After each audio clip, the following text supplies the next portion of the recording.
On est toujours ensemble sur France 24. Bienvenue si vous nous rejoignez dans Parlons-en à la une de l'actualité. L'Ukraine, toujours sous le feu russe.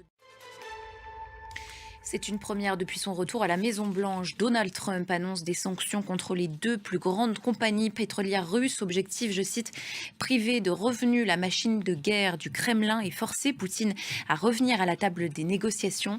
Des sanctions qualifiées d'énormes par le président américain. On l'écoute.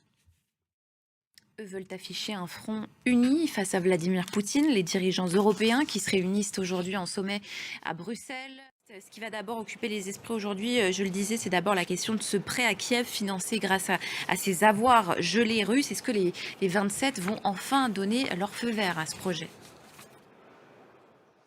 Alix Le Bourdon en direct de Bruxelles. Merci pour vos précisions. À la une également ce jeudi, cette mise en garde de Marco Rubio. Les projets d'annexion israélienne de la Cisjordanie occupée menacent la trêve à Gaza.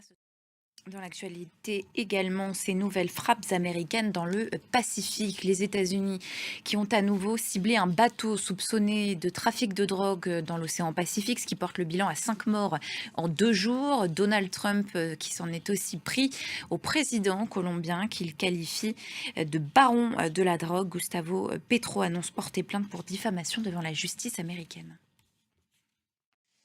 L'image du jour en Italie et au Vatican, c'est celle du roi Charles III en visite d'État au Vatican. Voilà pour cette image.